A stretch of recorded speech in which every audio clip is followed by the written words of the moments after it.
And welcome to Not Just Books, the library's monthly show about what's happening in your world and at the Williamson County Library. My name is Dolores Greenwald and I'm the director. Thank you very much for joining us today. We've got some terrific guests and some good news as well. In our What's Hot in Books segment, we're privileged to talk with Williamson County Public Library Foundation's Chair, JeNan Merrill. JeNan has been working diligently for the library, and she'll be here to tell you about the exciting things the foundation is doing. In our Your World segment, we'll be discussing the Williamson County Sheriff's Department K-9 unit with Corporal Debbie Rogers and Deputy Keith Bennett, and K-9 Officer Ammo. In our Save the Date portion of our program, we will talk with Special Collections Librarian Gavin. He'll be telling us about his Ancestry.com classes and some other interesting things the Special Collections Department is doing. Thank you for joining us today, and we'll be right back with our Save the Date guest.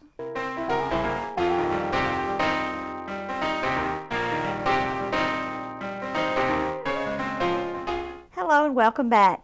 In our Save the Date segment, we have Gavin here with us to talk about his very popular Ancestry.com classes and some other things about the Special Collections Department. So please help me welcome Gavin. Hi, Jason. Thanks for coming today. Thank you for having me. Tell us a little bit about Ancestry.com for folks that might not know what that is. Well, the first and foremost thing is that you can use Ancestry.com for free at the library. And I can probably just leave right now after saying that. That's right. That tends to be the most valuable thing that we have in the course of teaching the class. I've realized people just don't realize that you can use Ancestry for free at the library. The only catch is that you do have to physically be in the library. But we have a wonderful library, so it's really not a problem. That's right, absolutely. So what material is covered in your class? It's an introduction to Ancestry.com. It assumes that you've never been on the site at all. Probably more helpful than that, it's sort of also an introduction to how to do genealogy using Ancestry.com. So for those who are familiar with doing genealogy but not familiar with how Ancestry works, or for those who just haven't started their family genealogy, or for those who are just kind of curious and seen the Ancestry commercials or watched the new show that's so popular on. Yeah. It's a really interesting way to kind of get started. Also to kind of try it out if you've been thinking about maybe joining Ancestry.com, you can see how it works and see the kinds of things it can do. So I know once you start doing genealogy, it's very easy to get into it and really get thorough with it. Very addictive. Can Ancestry.com be used to do like a complete gambit if you were going to say you want to become a member of the DAR? Oh yes, certainly. You can find all the information you would need. Well, I say you can. The thing about genealogy is it's different for every single person that that's doing it. You never know what you're going to find in your family. It's part of what makes it so fun. So if you hit when you hit the brick wall in your genealogy, because it's going to happen. It will inevitably happen. It happens every time. But the thing that's wonderful about Ancestry is that it pulls such a wide variety of source material. You'll get census records, marriage certificates, birth records, passenger lists for passengers coming off of ships when they immigrated, phone directories. I mean, just a wealth of information that is in conveniently one place, whereas many years ago you would have to write to all these different obscure county post office and things like this to get records. It makes it much quicker and much easier. Now, how frequently are your classes offered? We're doing them once a month, right around the middle of the month, and they're on Fridays at 10 o'clock. To sign up for the class or to see when the next one is offered, you can always go to the library's website and look at computer classes, or you can go to the Special Collections page, and the next class will always be listed there, as well as an option to sign up for the current one. Now, we've been talking about Ancestry.com, but we also have done some work with using DNA Yes. for genealogy. You want to talk a little bit about that? Sure. That's the most exciting thing about genealogy right now, I think, is the options that using DNA gives you. I've done a couple of DNA tests. There's several companies out there that offer them. And they're all a little different, depending on what kind of information you're trying to gain. You take a certain kind of DNA test rather than another, a Y DNA test or a mitochondrial or an autosomal, and the information you can get from doing those can really just break some cases wide open. It's fascinating stuff. That's interesting, very interesting. And do you have another class scheduled, or have you planned on doing another class? Yeah, for the DNA, yes. In fact, I've been teaching the introduction classes, I've been keeping a list for people who are interested in signing up for the DNA. Okay. And as soon as I get enough interested people, then I'll be calling them and signing up. If anyone's interested in attending sort of a brief seminar or class on using DNA for genealogy purposes, they can call the Special Collections Department, let me know that they're interested, and I'll make sure they get on the list. And what is that number for folks to call? I'll have to look. Okay. Well, our main number is 595-1250. Right. So they can call that. Yes. Tell us about the updates in the Williamson room you've been working on. Sure. The Williamson room is in the kind of off of the one side of the Special Collections Department, and it is a beautiful space that overlooks on three sides what was the battlefield. It's just recently finished, and we're really excited to have some people start using it. One of the things that it houses is the rare book collection that we've got.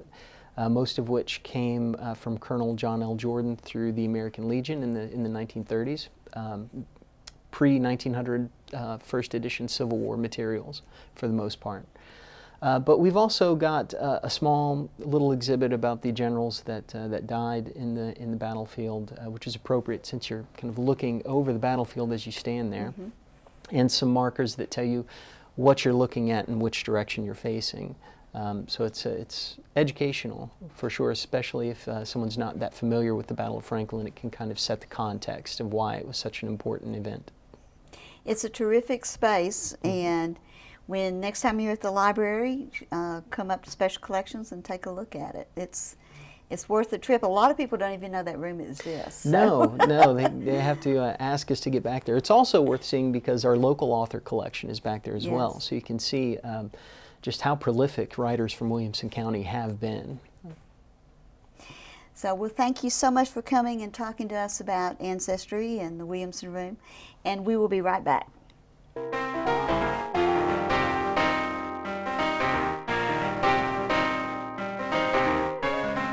Did you know that the Williamson County Public Library has a monthly teen chess club? Check out our website at wcpltn.org or call 615-595-1278 for more details. Welcome back. In our What's Hot in Books segment, I'm very pleased to have JeNan Merrill. She's chair of the Williamson County Public Library's Foundation, and she's here with some exciting news about the foundation and about a new book. Thank you, JeNan, for joining us today. Thank you, Dolores, for having me. Tell us a little bit about the foundation and what it does.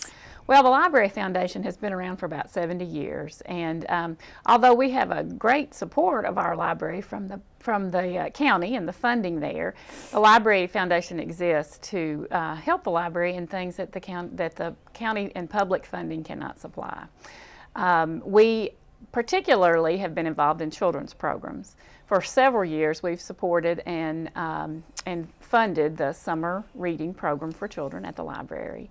And we also have done some other things, such as sponsoring some concerts at the library and things like that. Very popular concerts. We have the Nashville Ballet and the opera come, and kids just love it. They just have a great time. We're happy to be able to do that, and our focus is definitely on the children there. And also, our summer reading program is such a hit, and part of that is with help from funding for performers and what have you, so we really appreciate it. we recently had a fundraiser just this week, so tell us a little bit about that. Well, we were very excited to offer the very first author event that the Library Foundation had sponsored. And in conjunction with the commemoration of the 150th anniversary of the Battle of Franklin, we assembled a great group of people to come and speak for us. Thomas Flagle led it off with an introduction about why the Battle of Franklin matters to our neighborhood, and then he was followed by Brian Lane, who has produced and written and published a biography of General John Adams, one of the figures in the battle that a lot of people really didn't know about. But Brian has researched him and studied him for over 20 years, and through the help of the library and the publishing arm there, he was able to publish his book and spoke with such passion about that. The evening was ended with Eric Jacobson, who is the executive director of the Battle of Franklin Trust, and he leads the work at Carnton and the Carter House, and he did just such a great job of talking about things that we take for granted, really, and how important this battle is to us. It was a great event. And Sunday we had a book launch, and we had Ulysses S. Grant and Abraham Lincoln and some other folks there, and it was also a very good event. And Foundation sold some books, which was good. So tell us a little bit about the books, JeNan. Well, the library has recently published Bullets and Bayonets, which is a primer about the Battle of Franklin. And this book is filled with information, beautiful pictures, just a description in words that everybody can understand and relate to about the facts of what led to the battle, what happened during the battle, and the aftermath of the battle as well. And it's written on about an 8th grade level, and the schools have been interested because the library staff realized there was a gap in what has been produced about the Battle of Franklin for kids. So this is why we geared it toward that age group, so that they could better understand what happened and why it was important as well. It was a very wise choice, because there's nothing in that area that has been published that was at this readability level and this easy to understand, and yet brought in all the facts that are necessary. And now that it's part of the state curriculum in social studies, I think this is a much needed book. So we have a couple of different, we have a paperback, hardback. You want to tell viewers how much it costs and that sort of thing? Well, the hardback version is $25, and the paperback version is exactly the same, only in paperback, and it's $15. And all the proceeds from that will go to the Library Foundation, and the Library Foundation money goes to support the programs at the library. And we have it available at Amazon? Yes, at Amazon, and of course at the library. Barnes and Noble? And yes, and also at Carnton and the Carter House. So there are lots of places around that you can pick up your own copy, so that you can be a part of the information about the Battle of Franklin. What has been the response from the community about this book? Well, everything that we have heard has been overwhelmingly positive. Just people have been blown away by the fact that there's so much here that they didn't already know.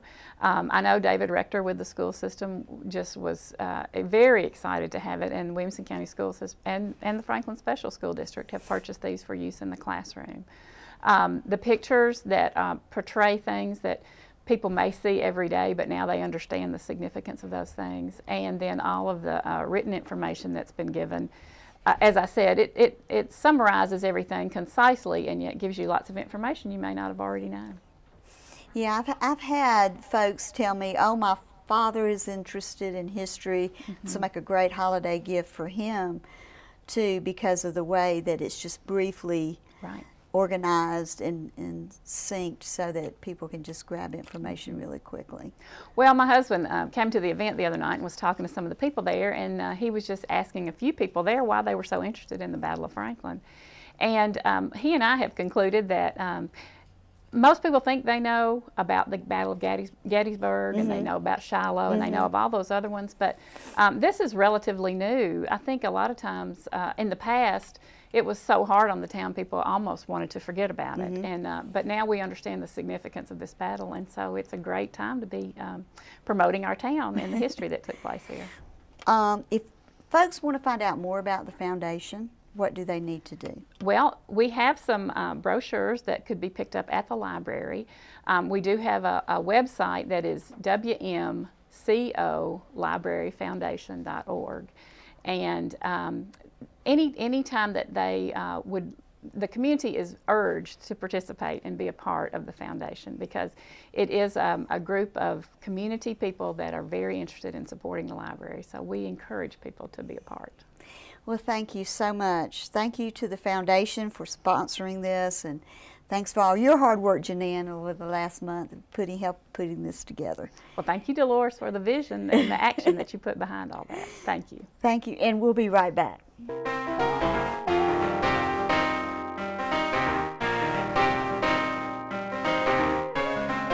Did you know the library has ebooks for teens? Well, we do. Thanks to Tennessee Reads regional ebook and audio download system, teens can download ebooks, audiobooks, and graphic novels. For further information, log on to our website at wcpltn.org or call us at 615-595-1278. Welcome back. In our Your World segment, we always bring to the show very interesting programs and individuals here in Williamson County. And I'm very happy today to have from the Williamson County Sheriff's Department, Corporal Debbie Rogers from the K-9 unit and Keith Bennett from the K-9 unit, and our special guest, Ammo. Thank you guys for joining us today. Thank you. Tell us a little bit about the program, Corporal Debbie. The K-9 program began in 2003. We had 2 dogs. We tried to mirror the Franklin Police Department. The Sheriff's Department had never had dogs before. We had been using dogs from other departments if we needed a K-9. We started the department. We was going to be just drug dog only. Then we decided to go to the dual purpose dogs, which the dual purpose are trained in drug detection and in patrol work. Patrol work meaning tracking, apprehension, and building search, things like that the dogs could do. These are our Ammo is beginning our 3rd set of dogs. We have 2 other dogs on the department, K-9 Gunner and K-9 Lexer. They will be retiring soon. And K-9 Ammo, this is the first time we've had 3 dogs at one time. Oh, okay. And tell us a little bit, Keith, about the training, Ammo's training. We have been training a lot in obedience. We've trained in handler protection as well as apprehension, and most recently K-9 Ammo and myself certified in all of those. We've started his narcotics training as well here recently, and that's coming along pretty well and pretty quick. Well, good. Now, what breed is Ammo? He is a Belgian Malinois. Now, what is that close to a German Shepherd, or tell me a little, what do you know about the breed? The biggest difference that I know of is, one, his snout is a little longer than most Shepherds, and his hair, he's very, very thin, thin coated, as well as his stance. A Shepherd will sit a little lower in the back, where he is more stable and straight across.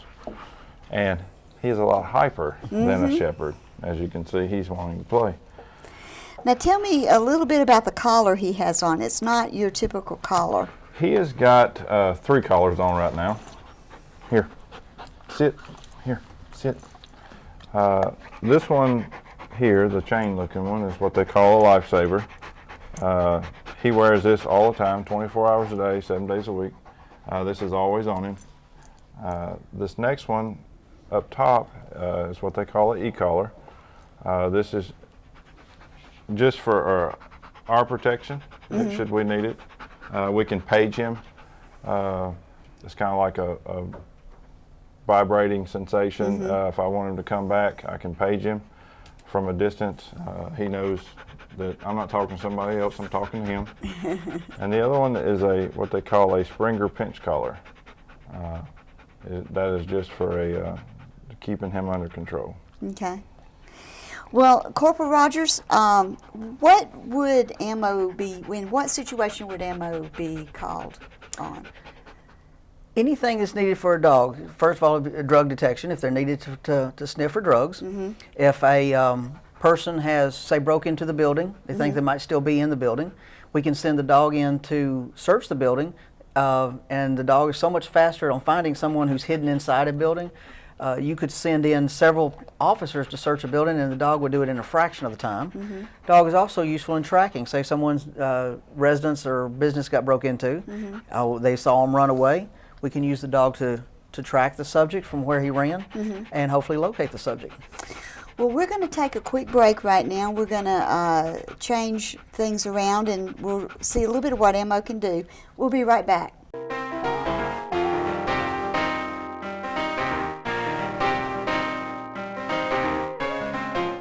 Did you know the library offers one-click digital downloadable audiobooks? With your library card, you can create an account, download and listen to books when you travel, do housework, or other tasks. Check out wcpltn.org for more information. What we're going to do is, with ammo, is just a little bit of what they call distance control on his obedience. There'll be nonverbal controls. In other words, he has to pay attention to my hands, and what I do with my hands tells him what he needs to do, and he has to stay focused on me in order to do that. Right now what he's in is he's in what they call a heel position. He has to stay there until I can tell him he can go anywhere else. Here, up here. No, up here. Sit. Anytime I move, he has to move. If I walk, he has to walk. If I turn, he has to turn. Up here. Sit. Sit. Nope, sit.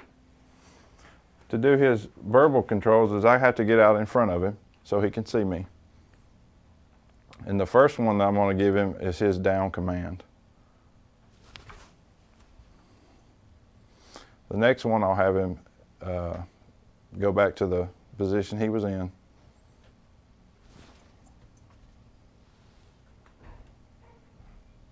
Off. Those are verbals. Sit. Stand. Nope. Stand. You're not going to do it. Off. Up here. Nope, up here. Up here. Sit. Sit.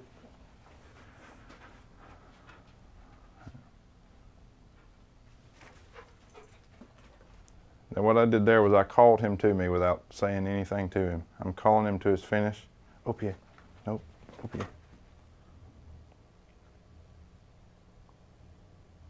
Good. Up here. Sit. We also have one where if he's too far forward of me and I want him to back up, he will back up if I walk backwards. Up here. Sit. Off. Those are some of the distance controls that we do with him. Some are verbal, some are nonverbal. Again, it's all by hand. Whatever way I move my hand, he knows that he's got to do it.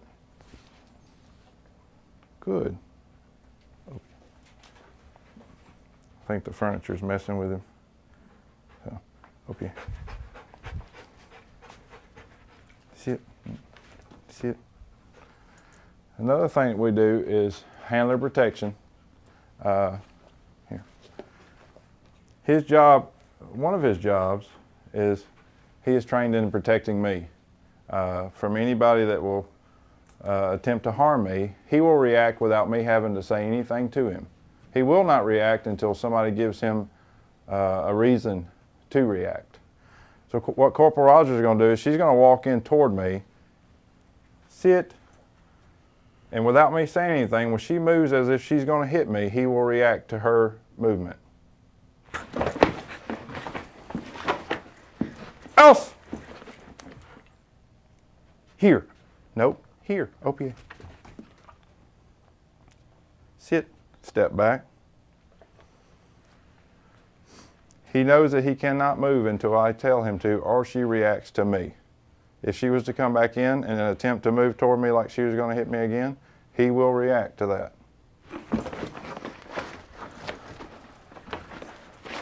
Else! Sit. Step back. Again, what he's doing is he is not trying to kill her. What he does is he bites and holds on until I can take control of her. So that's all he's doing is he's going to, if I have him bite, he will bite to simply hang on until I can get there and take control of it. Off.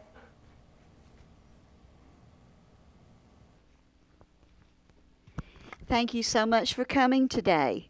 We appreciate all the hard work the Sheriff's Department does, and I'd like to thank Ammo and Corporal Debbie Rogers and Deputy Keith Bennett today. Thanks, and we will be right back.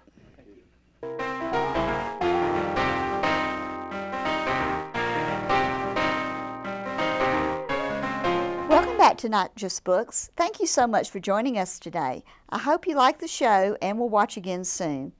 Also, I would like to thank our special guest, Williamson County Public Library Chair JeNan Merrill, Williamson County Sheriff's Department's K-9 unit, led by Corporal Debbie Rogers, with Deputy Keith Bennett and K-9 Officer Ammo, and Special Collections Librarian Jason Gavin. If you have any comments or suggestions for future programs, please contact me. The email address is notjustbooks@williamson-tn.org. You can also leave comments on the library's website at wcpltn.org. And don't forget to like us and follow us on Facebook, facebook.com/WCPLTN, and follow us on Twitter at WCPLTN. And until next time, explore your world and read.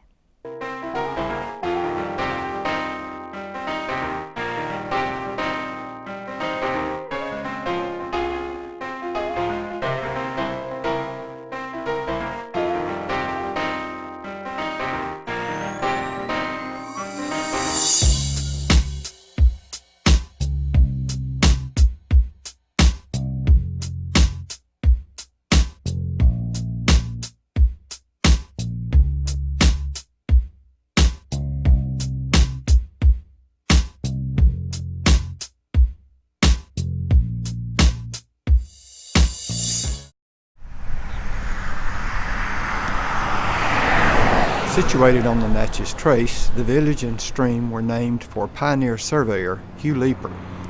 Leeper's Fork had a post office from 1818 until 1918, a bank from 1912 until 1932, and a station on the 41.5-mile-long Middle Tennessee Railroad.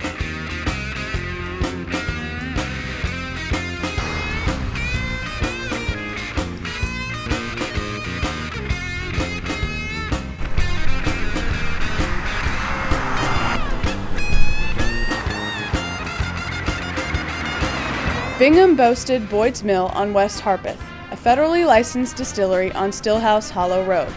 LaHue's Sawmill, Hogeye Church, Charlie Gray's and McMillan Stores, Blankenship's Blacksmith Shop.